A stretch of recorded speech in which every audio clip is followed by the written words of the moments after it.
You're listening to the OCD Stories podcast, hosted by me, Stuart Ralph. The OCD Stories is a podcast dedicated to raising awareness and understanding around obsessive-compulsive symptoms. I do this through interviewing inspired therapists, psychologists, and people who have experienced OCD. Welcome to the OCD Stories. And welcome to this midweek special episode of the podcast. And in this one, I chat with Dr. Dee Franklin of the Neurobehavioral Institute in Florida and Dr. David Tolin, who is the founder and director of the Anxiety Disorders Center at the Institute of Living. And I'll put links in the show notes so you can find out more about them. And in this episode, we talk about OCD and PTSD. So in particular, we talk about their therapy journeys, what is PTSD or post-traumatic stress disorder, complex PTSD, overlapping symptoms of OCD, high levels of anxiety, how PTSD and OCD interact with therapy, when the OCD latches onto the trauma, and much, much more. A really in-depth conversation about OCD and PTSD. Hopefully you'll enjoy this one and find it useful. And these midweek special episodes, which go out at the end of the month on a Wednesday, are made possible by and in partnership with the Neurobehavioral Institute in Florida, or NBI for short. I will be interviewing different members of their clinical team on a range of topics.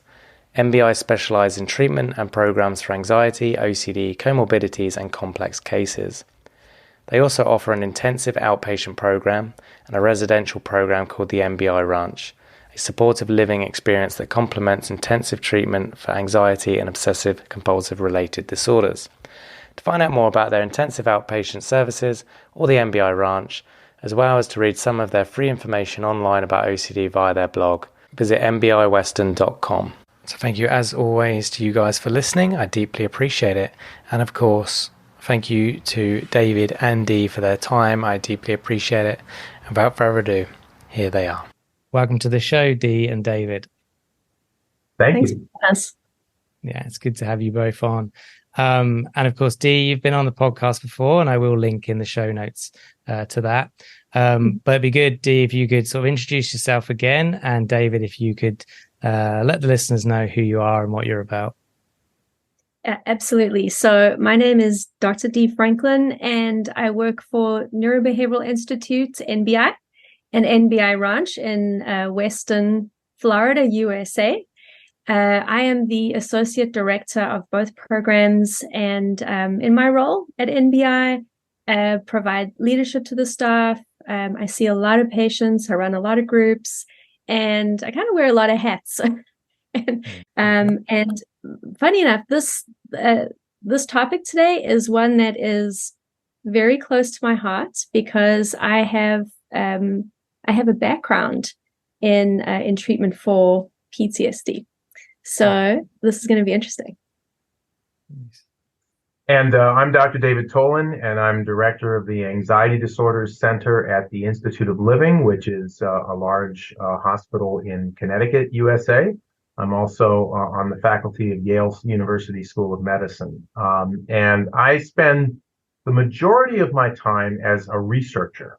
So I conduct a lot of research on the nature and treatment of anxiety and related disorders. But I also oversee a clinic, and I have a private practice as well where I see patients. Like Dee, I also come from a bit of a PTSD background. My internship was at the National Center for PTSD, and I had really thought I was going to be a PTSD researcher primarily until I discovered sort of how wonderful it was to work with OCD, and I kind of changed tracks, but I've always kind of retained some interest in PTSD as well. Yeah, it is interesting. And we're obviously going to talk about it today and how they overlap a bit at times and maybe impact one another. And I guess, Dee, from your side, you past worked in PTSD. What kind of got you into that? What made you sort of fascinated by PTSD? Well, I'm going to take us all the way back to my studies in South Africa, because this is where I'm from. And the way that psychology students study over there is by choosing a track, particularly the course of study that I took.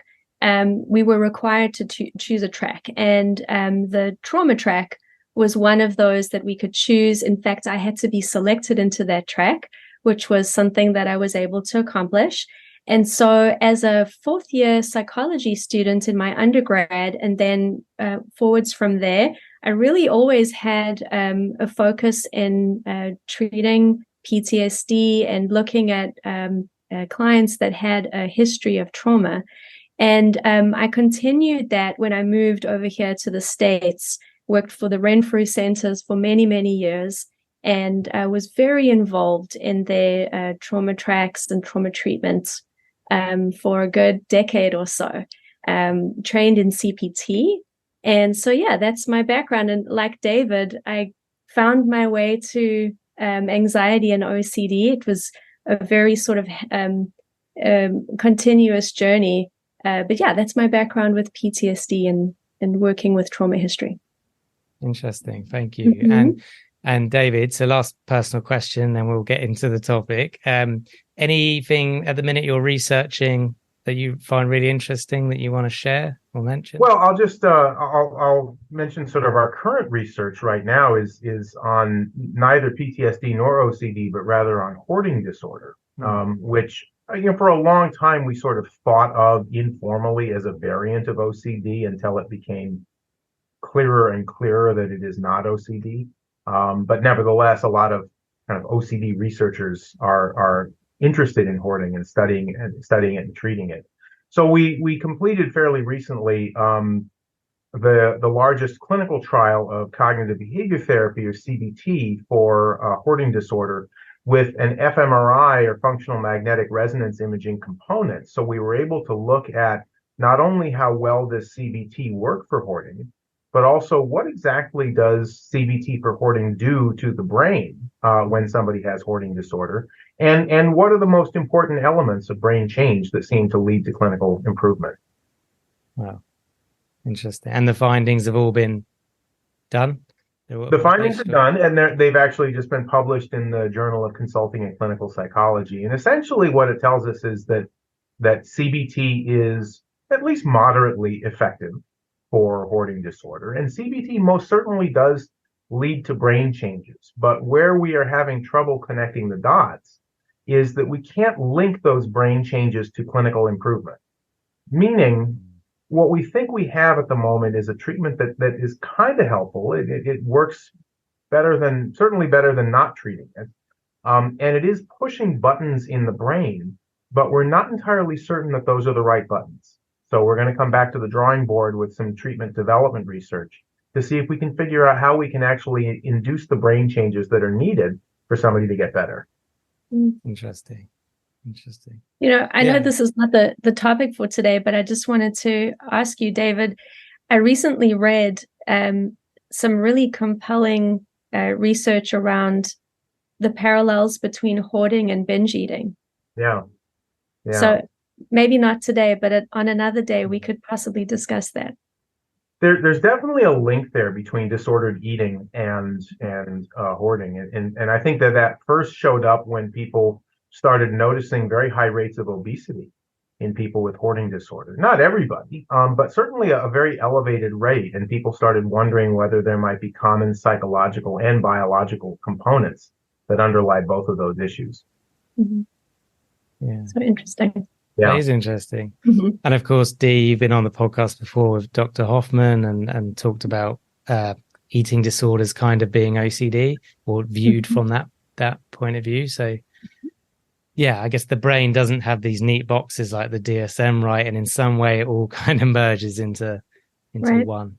Yeah. And I think that's actually probably going to come into play when we start talking about OCD and PTSD. That I suspect that Dee and I probably come from it from a somewhat similar angle, which is that we don't have a great deal of faith in the diagnostic entities that are put forth by the DSM-5. And therefore, I know I don't want to speak for Dee, but I know I get sort of the best results when I kind of ignore the diagnosis and instead look at the syndromes of pathology that seem to be present. What exactly is this person thinking, feeling, and doing, and what should we do about that? Right. Yeah, I couldn't agree with you more. And, just thinking about having those conversations with your patients right from the beginning. What is it that you're struggling with? What's bothering you the most? What's causing the most impact to your life? And kind of viewing it together and using those answers as a starting point for treatment. Yeah. Yeah. Good point. It's a formulation more than diagnosis. Right. Mm-hmm. Okay. Yeah, and that's largely because, I mean, unlike in the rest of medicine, where, in a lot of medicine, there are real disease states that are well quantified and described by the diagnosis. And when you get to psychiatry, you get to the DSM-5, that's really not the case. So we have all of these diagnoses, whether it's OCD or hoarding disorder or PTSD or borderline personality disorder, you name it. Those aren't necessarily reflective of underlying biological disease entities. Those are rather descriptions for constellations of symptoms that people often have. Yeah, good point. And where do you draw the lines? It's fascinating. So PTSD, most people that listen to my podcast, I'm sure, are aware of what OCD is, especially if they're regular listeners. Obviously, I'm sure everyone's heard of the term PTSD or the acronym, but just to describe from both your perspectives, what is PTSD? Dee, would you like to lead off on that? I'll start us off. Sure. Well, I think the first thing, do you mind, Stu, if I kind of go about just defining this in a slightly do what you want way? I don't want to recite the DSM to your listeners because, they could Google that. But I'll stick to the point. So I think I'm going to go a little bit around the bend here. I want to start by saying that trauma is one of those hot button words. And people have a lot of preconceived ideas about what constitutes a trauma. Is it big enough? Is it serious enough? In PTSD circles, or at least treatment for trauma history circles, people often speak about big T's and small T's. And right off the bat, I think the first thing that I want to say about PTSD is about defining trauma itself. Or if you've been through something horrible, it's not about how big or small it is in society's eyes. It's about how it impacted you. So, how subjectively your life has been altered, or your thoughts are much more negative, or your day-to-day experiences are much more critical. That, in my mind, constitutes having experienced a trauma. Whether it's a sexual trauma, a medical trauma, military, interpersonal, whatever it might be.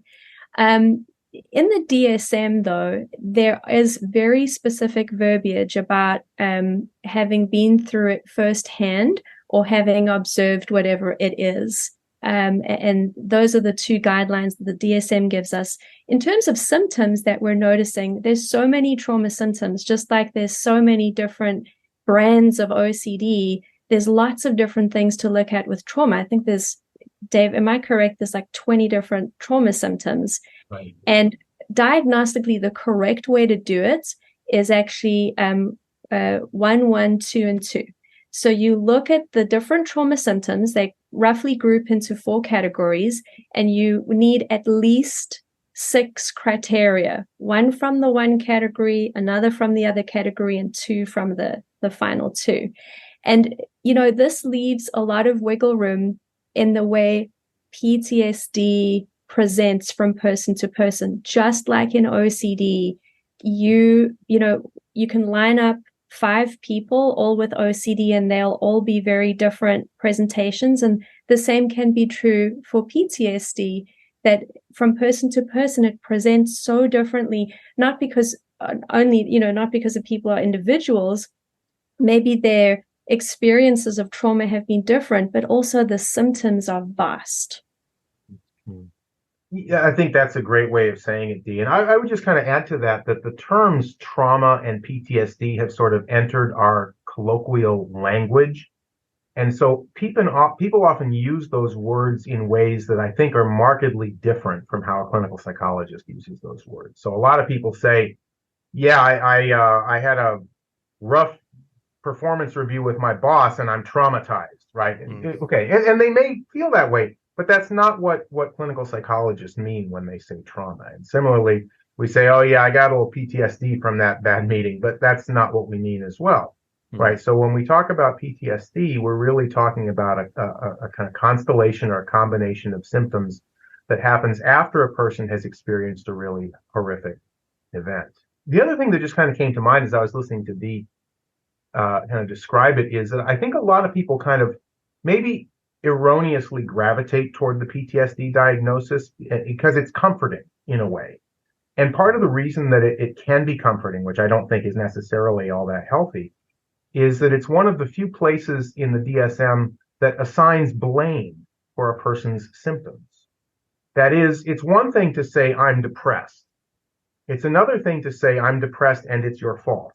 And that it's your fault is sort of embedded in the PTSD diagnosis, which is why I think a lot of people gravitate to it.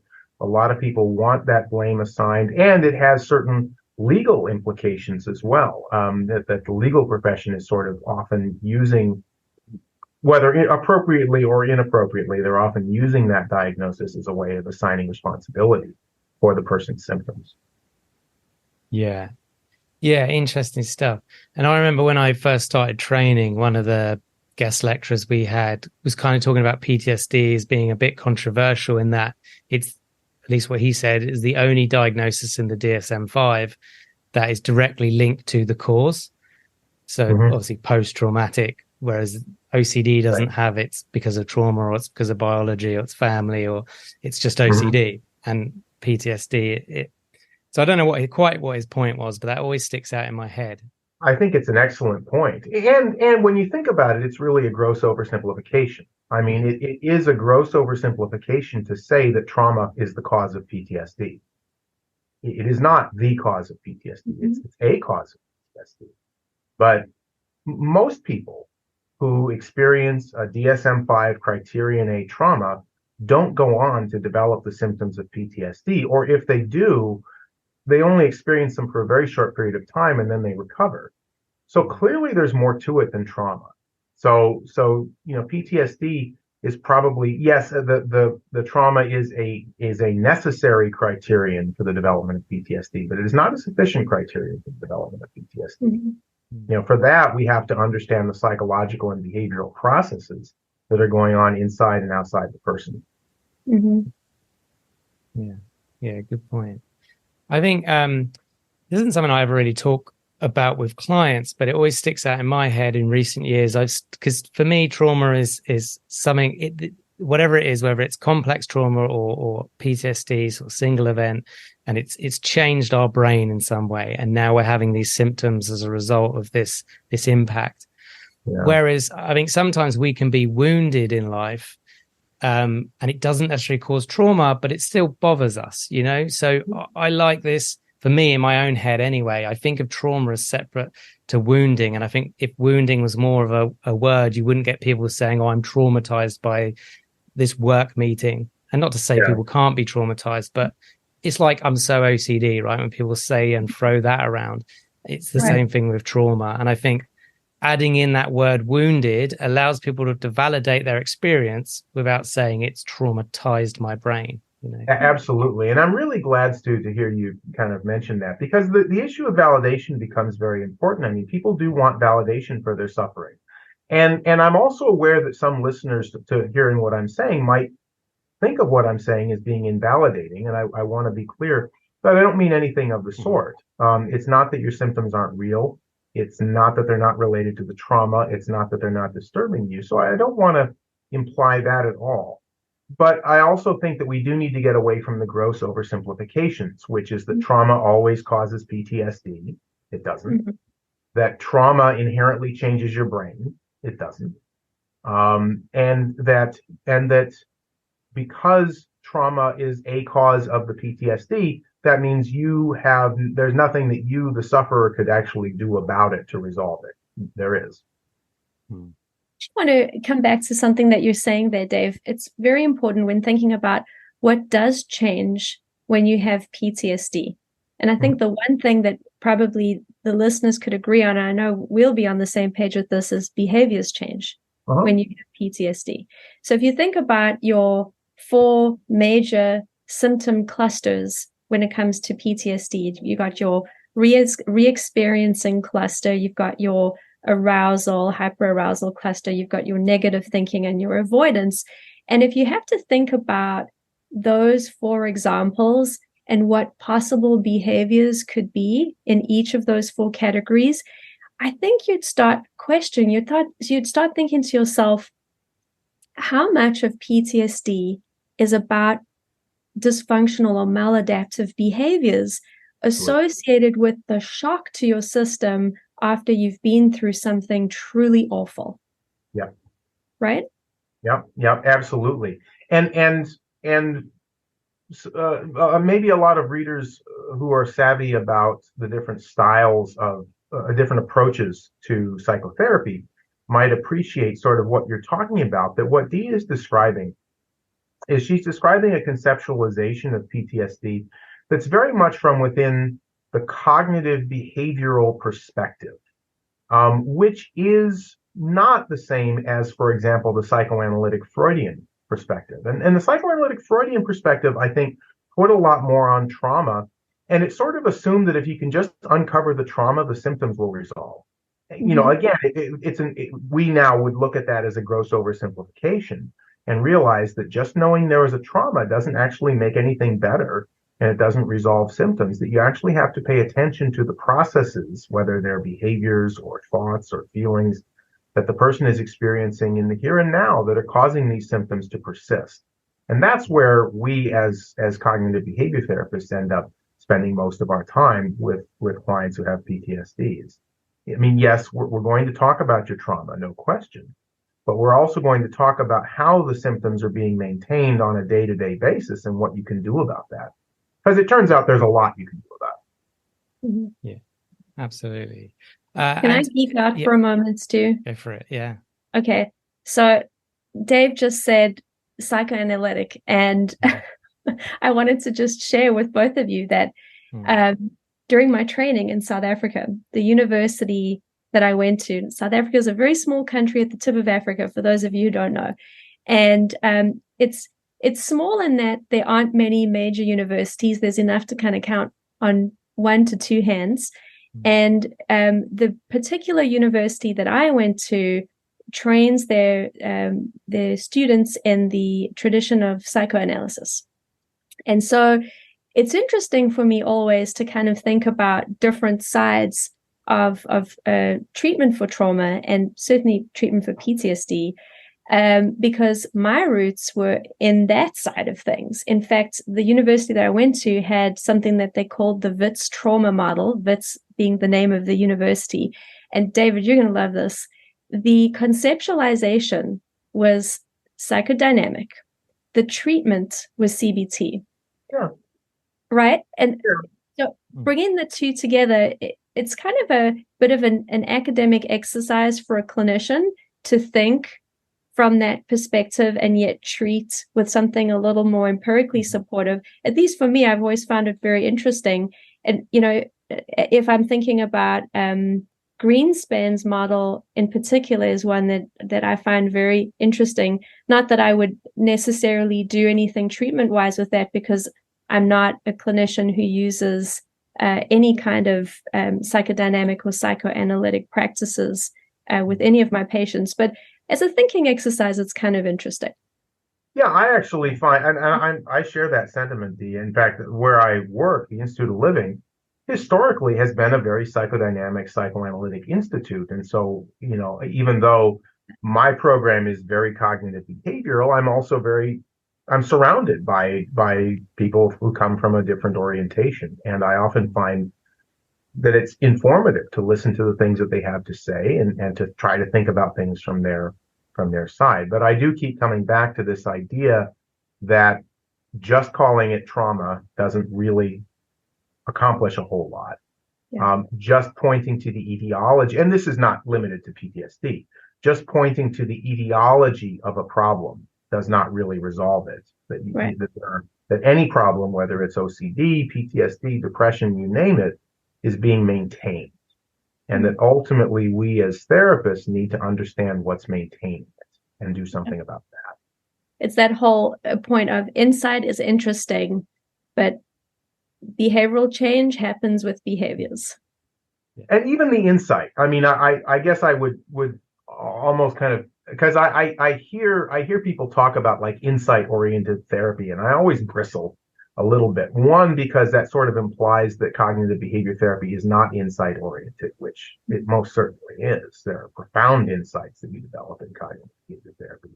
And it also presumes that the insights arrived at in psychoanalysis are actually correct.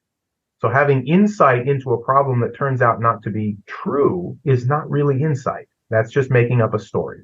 And so that's kind of what swayed me away ultimately from psychoanalytic thinking to a more cognitive behavioral approach. And further still, the insights that people reach could be construed as, whatever story we're telling ourselves about our symptoms or our interpretations of it, which, we can all imagine that can go in a lot of different directions.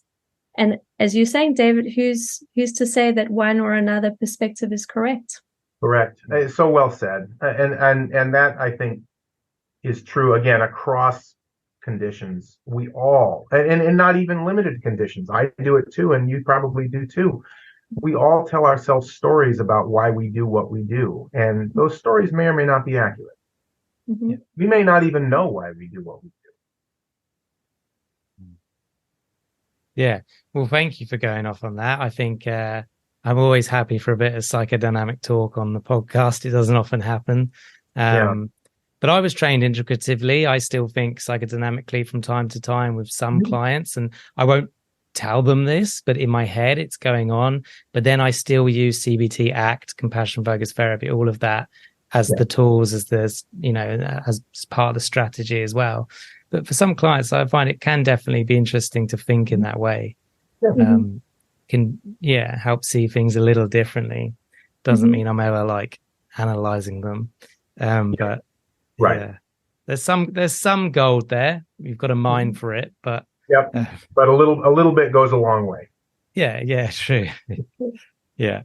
And it's interesting. I don't want to go on a tangent, but what Freud said about OCD and how that was kind of linked to trauma and something to do like when the ego is trying to repress the traumatic event, when the ego fails, that's when OCD manifests, basically. I'm pretty sure that's what one of his views of OCD anyway.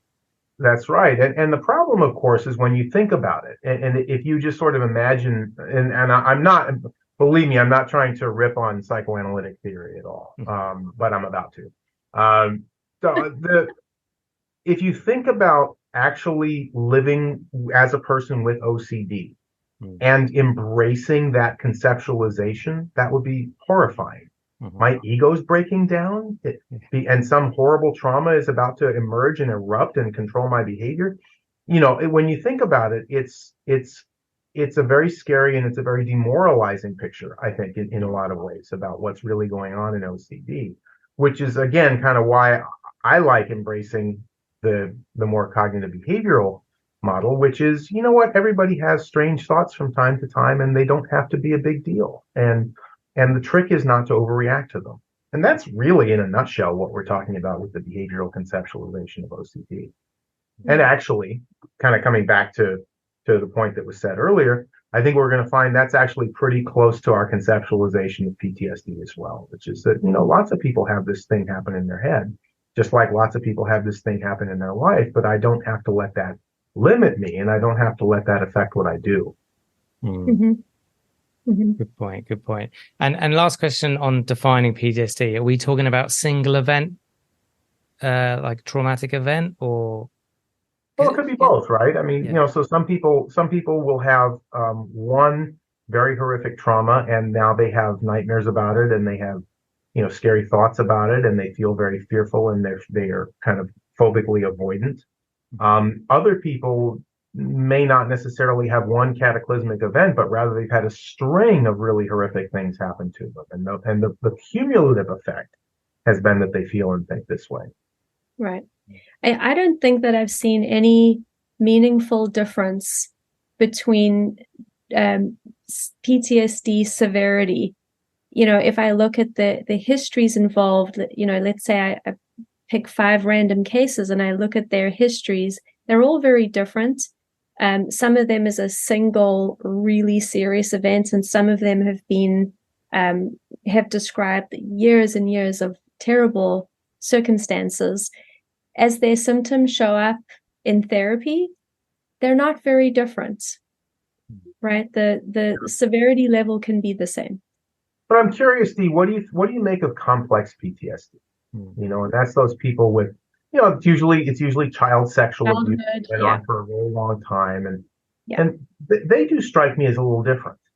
They are, and I think that's because they tend to present so regressed and so terribly disabled, like, emotionally disabled as adults. And, I think in conjunction with a CBT, those patients in specific usually require some kind of DBT intervention as well, because of the level of dysregulation that they present with. But you're right.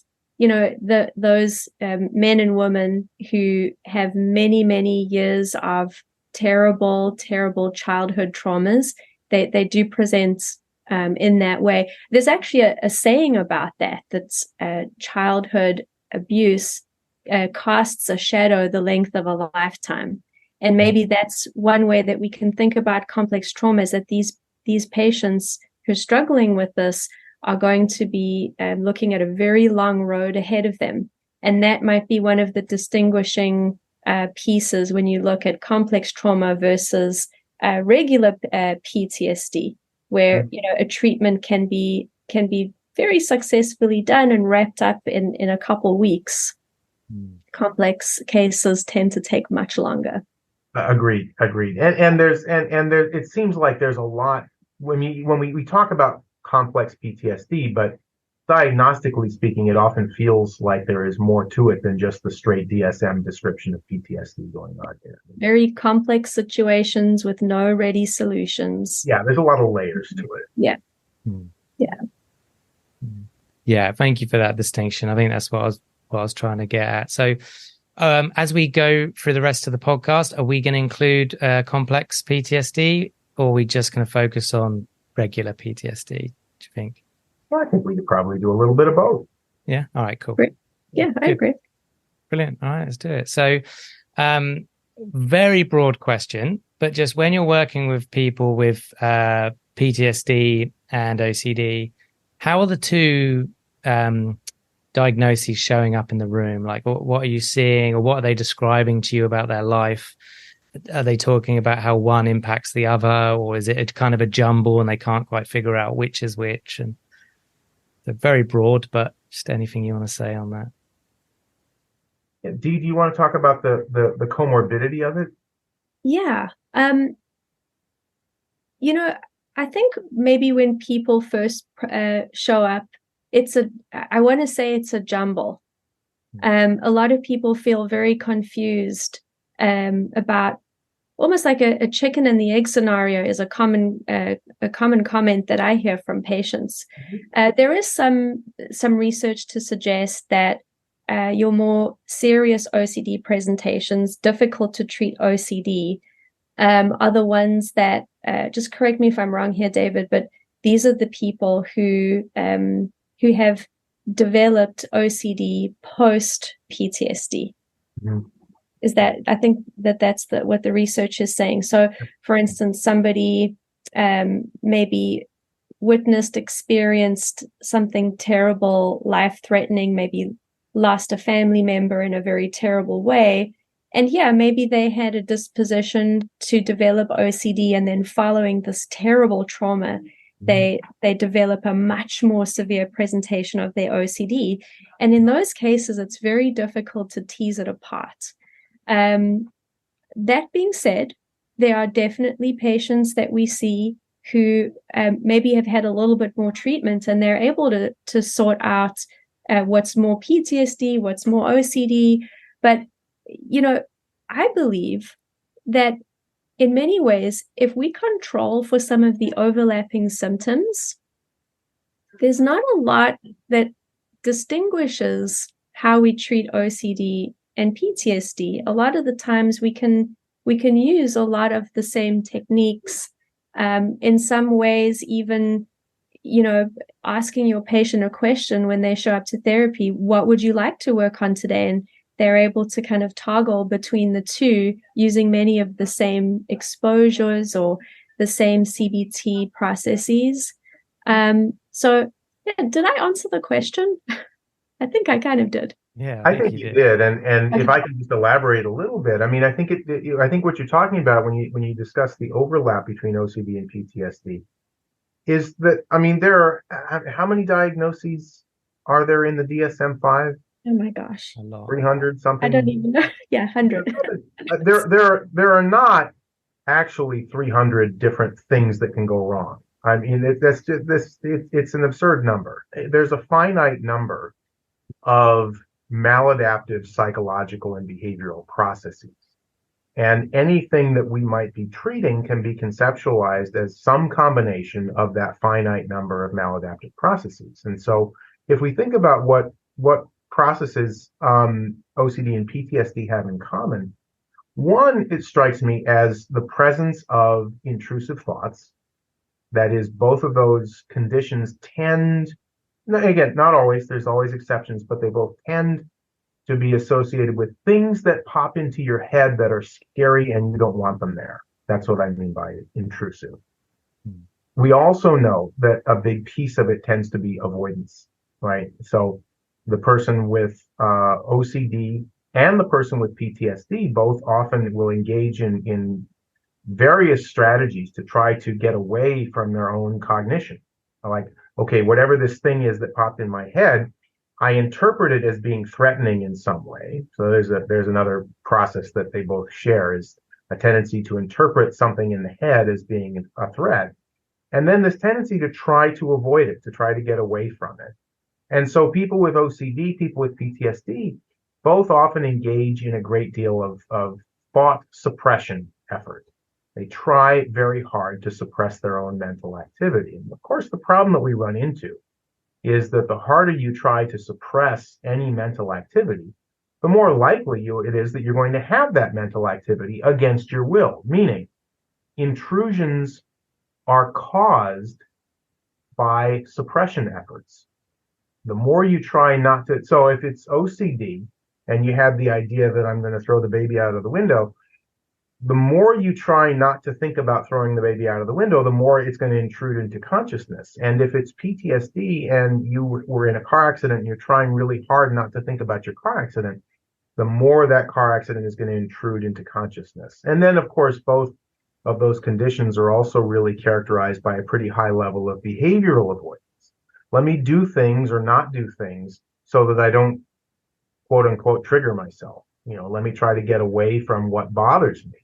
Now, in OCD, sometimes that avoidance is a bit more active in the form of compulsions, whereas in PTSD and also in OCD, you see a lot of passive avoidance. I'm just not going to go to that place or do that thing. But if we sort of think about, just a finite number of maladaptive processes that are there across both of these conditions, what we start realizing is that the treatments are not going to be all that terribly different thematically. I mean, stylistically, they may be different, but the basic principles are going to be the same, right? So if you're having intrusions and you're viewing them as threatening, maybe the first thing we need to do is help you realize that they're not threatening. We need to help you recognize that nothing bad is going to happen to you just because you have this mental activity. And if thought suppression is causing these intrusions to persist, maybe we need to use some education and experiential exercises to help you not use thought suppression as a coping strategy. And if you're so behaviorally avoidant, passively or actively in the form of compulsions, and that's just keeping you in a very fearful place, maybe what we need to do is reverse that pattern of avoidance and have you lean into your fears and lean into what's uncomfortable. We call that exposure, so that eventually you'll start to realize that nothing terrible is happening, that you can manage this. And in some ways, I mean, I think I've just described basically cognitive behavior therapy for OCD, and I've just described cognitive behavior therapy for PTSD. Absolutely. Dave, can I add in there something about hyperarousal and flashbacks? Sure. Okay, two very specific symptoms for PTSD, well-known ones, right? So I want to think about for a second hyperarousal in OCD patients. And if we could all think for a second how much heightened arousal even an OCD patient has, someone who does not have a history of trauma, someone who is, let's say, just struggling with, sexual orientation OCD or contamination OCD or something along those lines. Even, my pet topic, which is eating disorders and OCD, those patients even are very hyper-aroused. So if anxiety was a building, these patients they're never on the ground floor. They're always living on the first or the second floor. Their systems are already on fire, so to speak. And when we think about this parallel, you'll see that both groups share this hyper-aroused state in common. Now, people who have been through terrible traumas sometimes have an exaggerated response, an exaggerated sense of arousal. We see that that's definitely possible. And then flashbacks, I've been thinking about this concept quite a bit. What is happening physiologically, what's happening biologically when you're having a flashback. And I want to put out an idea here for a second that maybe we can discuss a little bit more. I'm going to say flashback, flash forward, where the flash forward is a panic attack or some kind of panic state about a fear that has not yet come to pass, or some, impending threat, which is very, very common in OCD patients. Whereas the flashback is the same physiological process, but focused on what has already happened. What do we think about this idea? Flashback, flash forward. What do you make of the dissociative quality of a flashback? Because that does seem a little different from, say, a panic attack.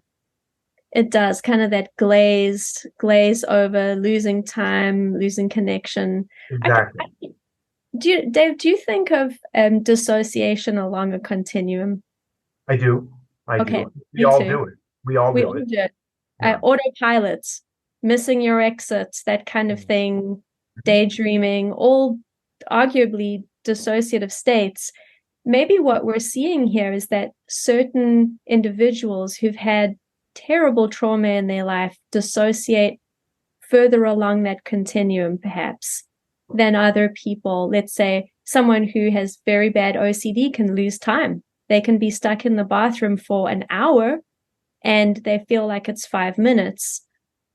Maybe there's something about the threat that a trauma places on your life that puts it in that severe category. What do you think? I've always thought about dissociation as being a kind of a checking out response in response like avoidance, yeah. And it's sort of like if the threat is immediately in front of me, like I don't like spiders. And so if I see a spider, I have a very simple avoidant response, which is get up and go that way. That's easy enough. But if I have PTSD and everything's a threat, meaning it's not just that there's a spider there, but actually I live in Spider Town. It may be that the only way I can successfully avoid these is to mentally check out. Mm-hmm. And I've often wondered if that's what's going on in this. It's a great point. That's a great point. Yeah, I think that, I agree with that. I think it's interesting, the flashbacks, flash forwards, because in panic, it's always a future worry or something that's happening right now, but not in a flashbacky sense.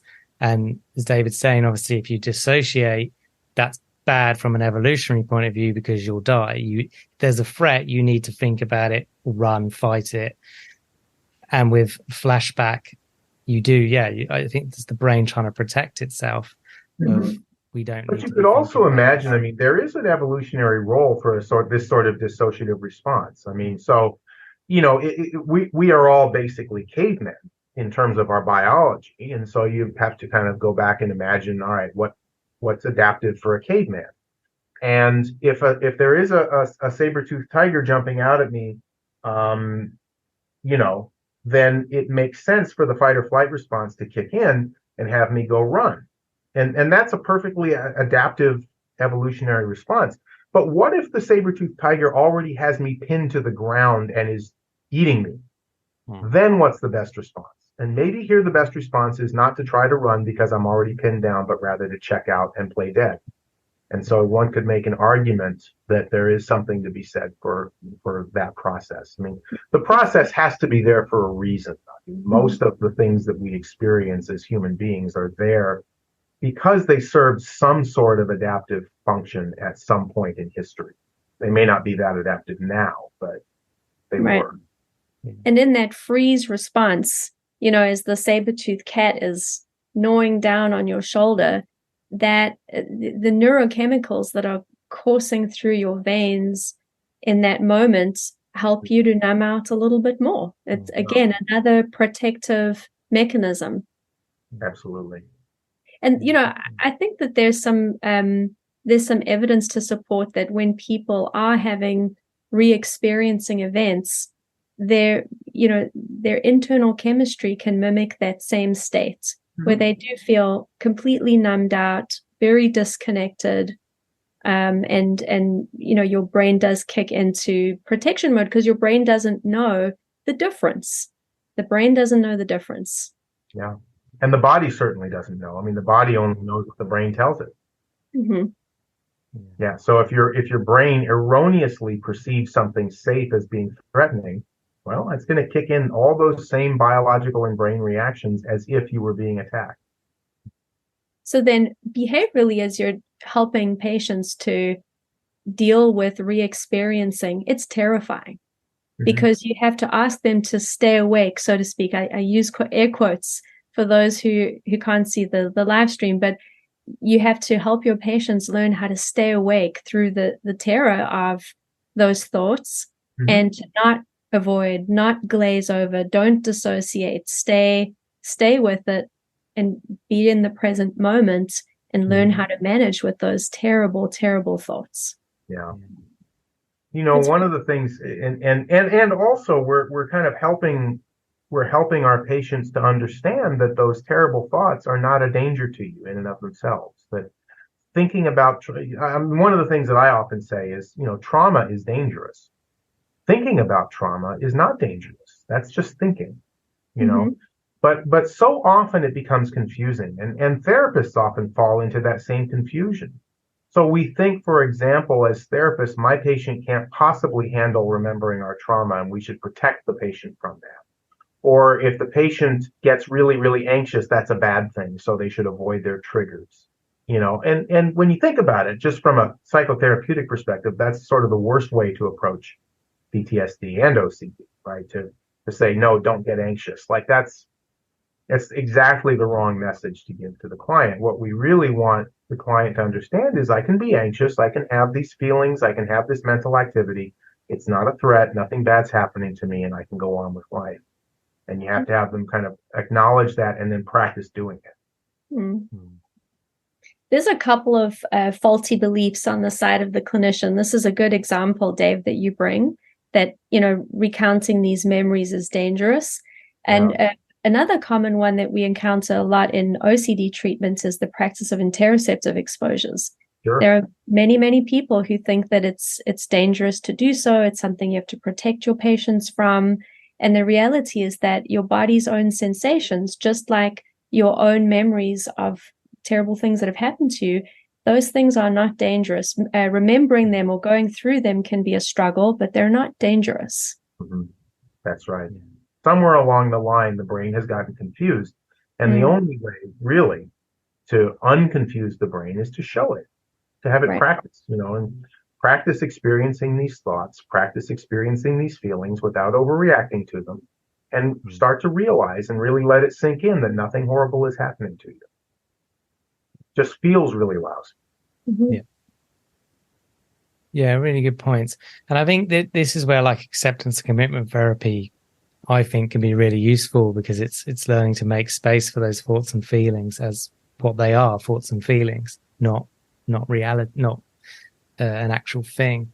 And then obviously showing through ERP. Is this so something I've seen, and it's just more of an observation, and I'm picking both your brains on this. When someone has PTSD or CPTSD, CPTSD or and OCD, what I've noticed is when you're doing exposure with them, their anxiety level is just sometimes way beyond someone who just has OCD. It's almost like there's much more like shaking. Yeah, I mean, that's the main thing I see. There's just another level to the anxiety. Sure, the I just want limbic to see if, system is really kicked into. yeah, it's really up there. And I just want to see if I'm seeing things, or if that is like a common thing. I don't think you're seeing things. I think that's real. I mean, I think kind of going back to a point that Dee was making is that people with PTSD are often already in a very hyper aroused state, maybe more than a lot of other psychiatric disorders are. Probably more than OCD. OCD is not an abundantly physiological condition. That is, if I measure your skin conductance and your muscle tension and all those kinds of things, your heart rate, that's not really where OCD lives, but it is definitely where PTSD lives. And so when you're doing something scary, a person with PTSD is likely to be sort of biologically overreactive to those stimuli. But again, I think as therapists, often the very best message we can get across to that client is it's okay.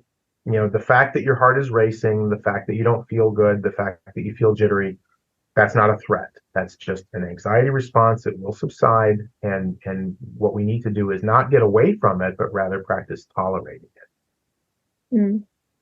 I am thinking of a couple of instances where I've seen comorbid PTSD and OCD, where the individual becomes extremely stuck.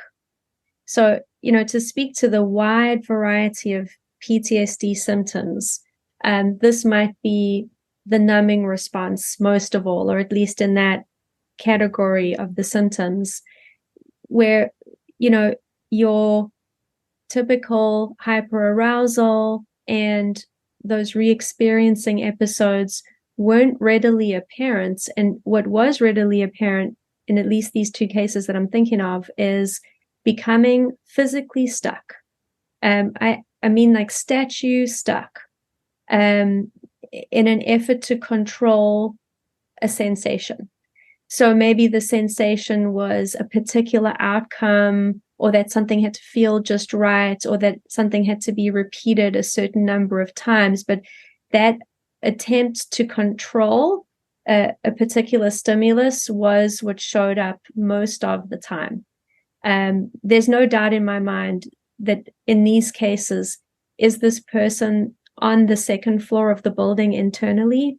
Absolutely. But what shows up behaviorally looks a little different in these very difficult to treat cases. Yeah, that's interesting. Dave, have you ever encountered this response before?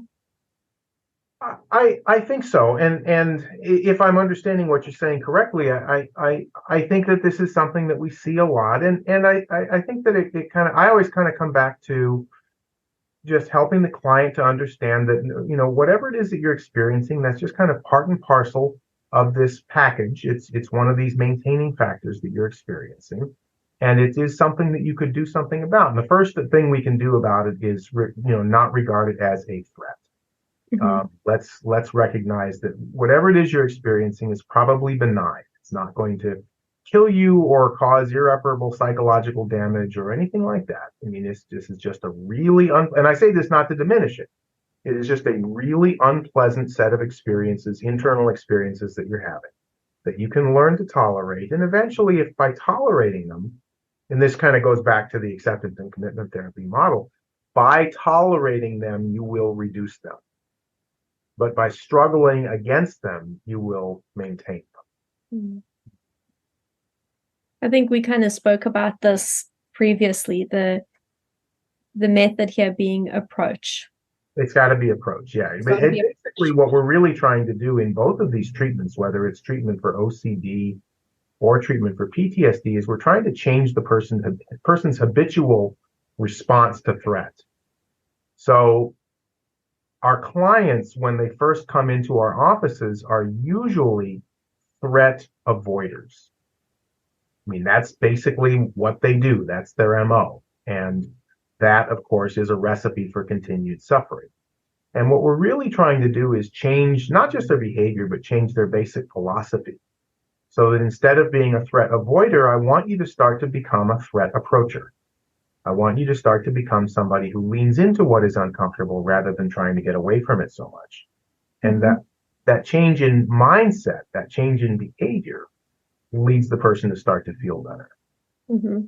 But therapists really have to get their brains around this idea. And we very clearly don't. I mean, one of the things that we know is that although these kinds of interventions, exposure-based interventions, are probably the single best thing you can do for PTSD, they are also the least likely to be used in actual clinical practice. I mean, there's data on this. If you have PTSD and you go see a therapist, you're probably not going to get evidence-based therapy. What you are probably going to get is stuff that is not very helpful, or even worse, pseudoscientific or harmful. And I think there's a lot of reasons for this, that therapists are hanging on to myths.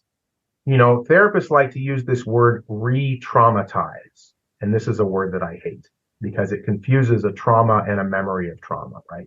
You cannot traumatize somebody by having them think about something. That is not a trauma. So the very idea that remembering your trauma will re-traumatize the patient is silly. And I think clinicians need to get away from that myth. We also have this myth that our clients can't handle it. And therefore therefore my role as a therapist should be to shelter you and protect you from all distress. You know, and again, nothing could be farther from the truth, right? And when you think about it, that doesn't make sense in any other form of therapy. Therapy isn't always about feeling good in the moment. Sometimes therapy is about talking about things you don't want to talk about, and thinking about things you don't want to think about, and feeling things you don't want to feel, and sometimes doing things you don't want to do. That's the process of growth. So clinicians really do need to I think, do a 180 and start thinking very, very differently about fear very broadly and about PTSD more specifically. Also, the concept of safety.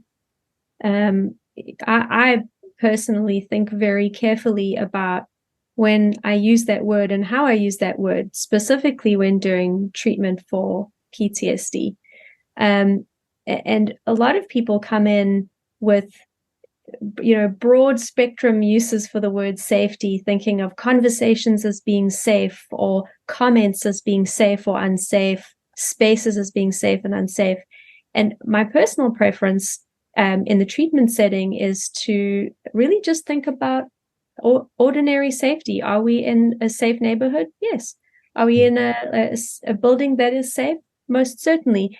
And having these conversations is, as David was saying, is not a threat. It's not a safety threat at all.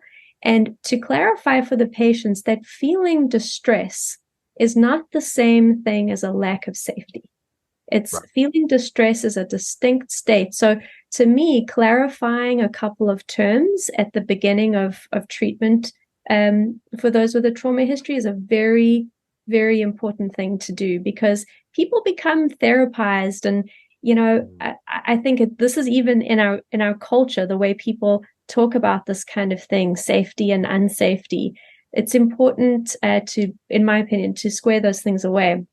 But just to come back to the philosophical shift from a treatment perspective, if we're trying to nurture threat approaches,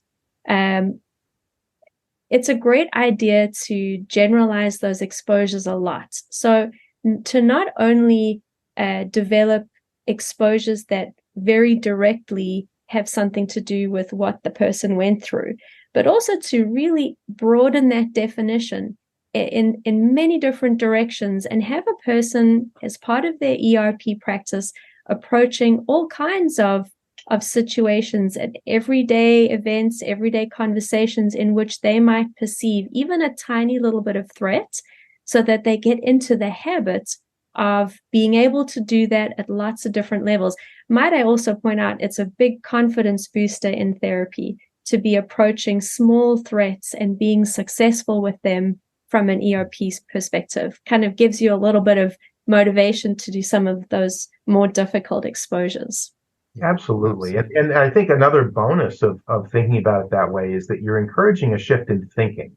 Mm-hmm. Right? So a lot of our clients come in with very black and white thinking about safety and danger. And the way that this black and white thinking usually goes is if something isn't 100% safe, it's dangerous, Mm-hmm. which means the entire world is basically dangerous with this little bit that is safe. And that's obviously not true and certainly not conducive to very healthy living. And so one of the concepts that I often try to get across to my clients is, and they often hate it when they first hear it, is the concept of safe enough. The fact of the matter is there's a middle ground here. So when I'm doing exposure-based therapy, the client will often go, boy, is it safe to do that? And my response is usually it's safe enough. And thinking about it along those ways does require a shift in cognition. It forces us to think about things in a slightly different way. But one of the ways that I'll often encourage a client to, or a therapist that I might be consulting with, to think about these risks is think about the client's typical day, right? So what does the typical client do in a given day? Oh, okay, I'm making this up, but they get up, they take their meds, they get in the car and drive to your office, and then they have a session of exposure therapy. And we get all freaked out about the exposure therapy, but the question really is, if you think about it, what was the most dangerous thing they did that day? What was the second most dangerous thing they did? And what was the third most dangerous thing? The fact of the matter is, driving can sometimes kill people. Now, again, I'm not anti-driving. I'm all for it. But let's be honest. I mean, it is a cause of death. Even the medications that we prescribe, safe enough, but some people have died taking those medications. Exposure therapy, on the other hand, to my knowledge, has never killed anybody. So we do need to be realistic about risk and put it into context and recognize that in exposure therapy, whether it's for OCD or PTSD, that the things that we're encouraging our clients to do are most certainly safe enough. And if you really wanted to do the math, they pale in comparison to the risk associated with lots of other things that they do during the course of their day that we don't even blink at. Mm-hmm. Yeah, I like that. I like that. So I guess you guys are very much exposure-based for trauma. Do you use any other approaches for trauma like EMDR or anything like that? EMDR is not good practice. Okay. Send Dee the hate mail. Don't send it to me. Eye movements don't do anything. And therefore, if eye movements don't do anything, A, we are wasting the client's time by asking them to wiggle their eyes back and forth, but also we're missing the point. The point is that EMDR probably works, but it doesn't work for reasons that the people who do EMDR think it works. They think that they're somehow creating some brain change that resolves the trauma by eye movements. And that is simply not true. What we are doing is we're encouraging our patients to stop avoiding the memory, to think about it, to contextualize it, to identify how they think about it, to practice thinking about it and then not thinking about it, taking a couple breaths as they go, and then practicing how to process that and talking it through with another helpful therapist, right? So does EMDR work? Yes. Does it work for reasons even remotely close to why they think it does? No. So so not only do I not use EMDR, I openly recommend people not use it. Mm-hmm. Because ultimately you're having to tell the client something that we know isn't true. Mm-hmm. Right? What we know isn't true is that eye movements do not resolve your trauma. And that in fact is not a helpful habit for you to get into. That's not how we process traumatic events. And that's not the skill I'm trying to teach you as a therapist. Mm-hmm. Yeah. I had a feeling that might be the answer. Yeah. Well, it's been, I'm not EMDR trained, but it's been on my mind a while, and I've read plenty of discussions of basically what you just said. It's exposure, and that's why it's working. Yeah.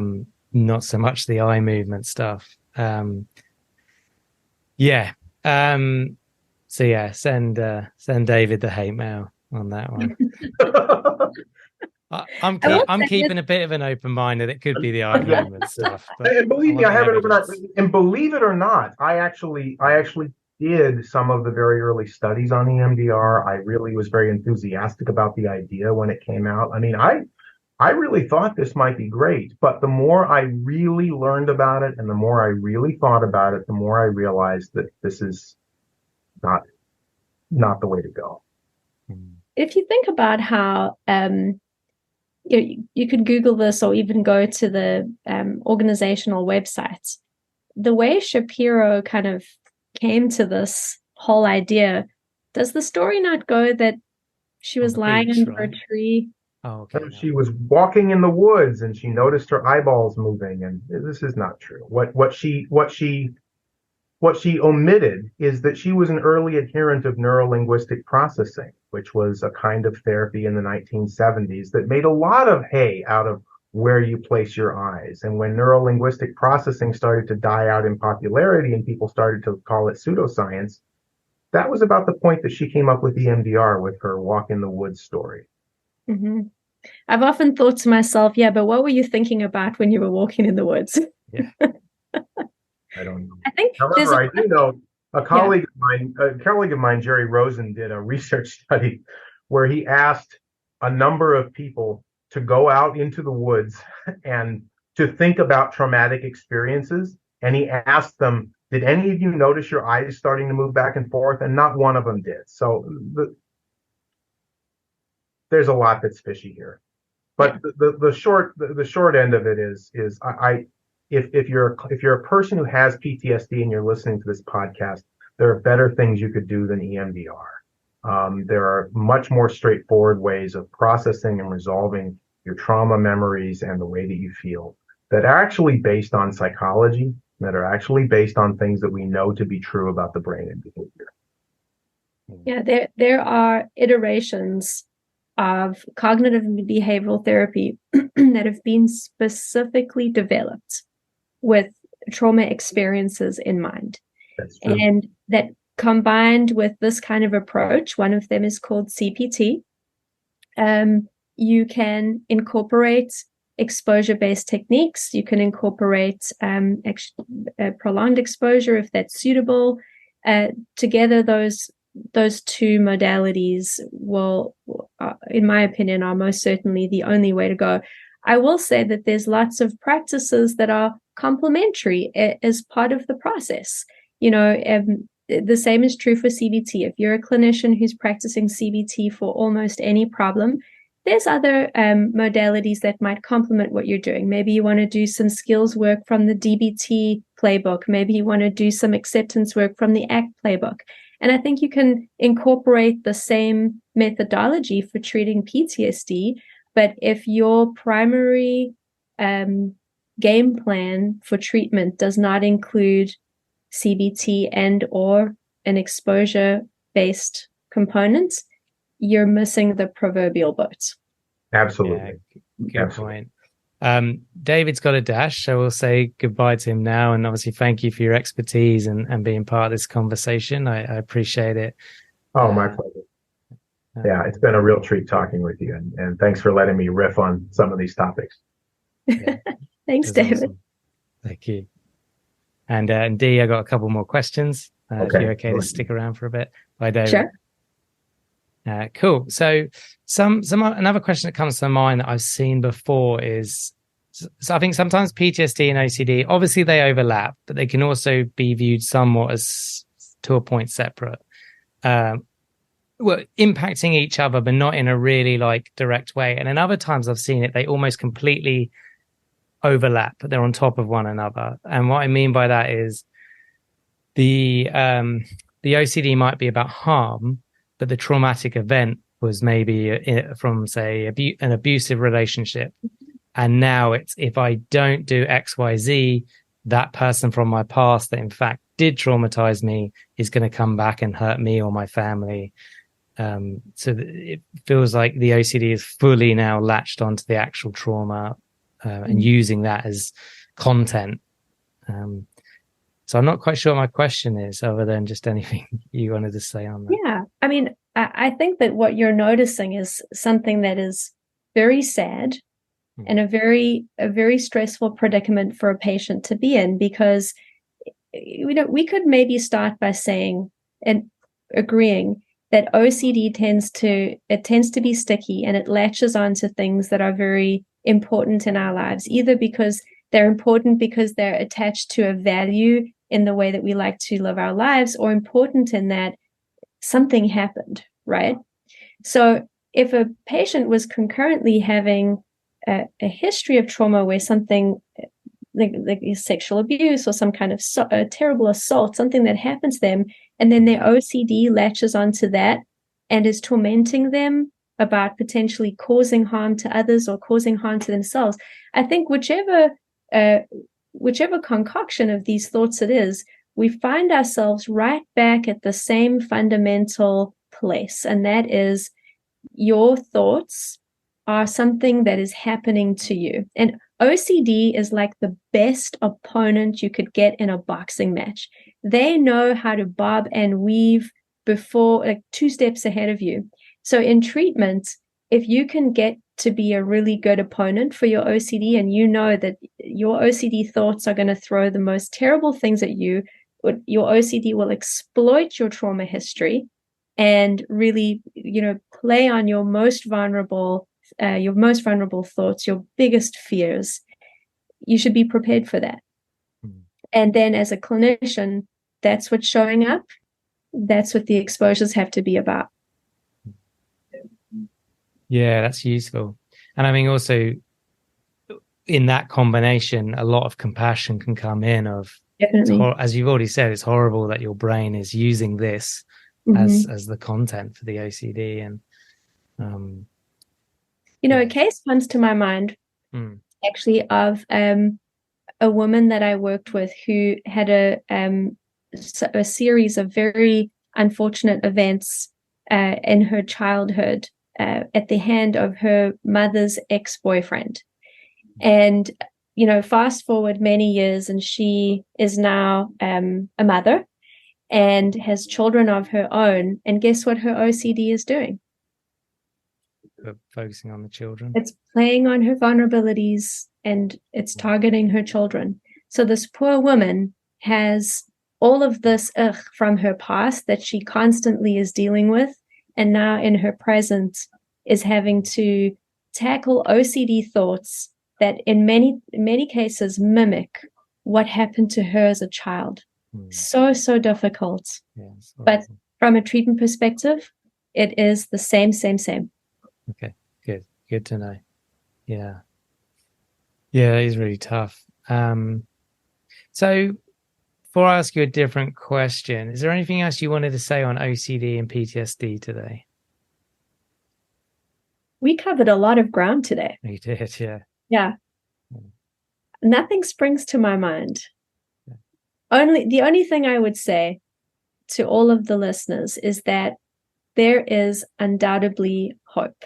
If you're getting the correct treatment for these two problems, there is hope. Even if you think that there's no hope, or if there's a tiny little spark inside of you, fan that spark, because even the tiniest spark becomes a fire. Hey, you know what? I just paraphrased a Jungian psychologist. So we've gone from psychodynamic, psychoanalytic, CBT. Now we're in the Jungian camp. Oh my gosh. We covered our bases. Yeah, we did. Yeah. That's Clarissa Pinkola Estes. I think she called that La Quispa. I might be pronouncing it incorrectly because I don't speak Spanish that well, but the idea is that even in the darkest hearth, there is still a spark inside the gray ember, and all that needs to happen is you need to fan that flame to get that fire of life burning again. Nice, I like that. That's a beautiful imagery, which the Jungians are good at. Yeah.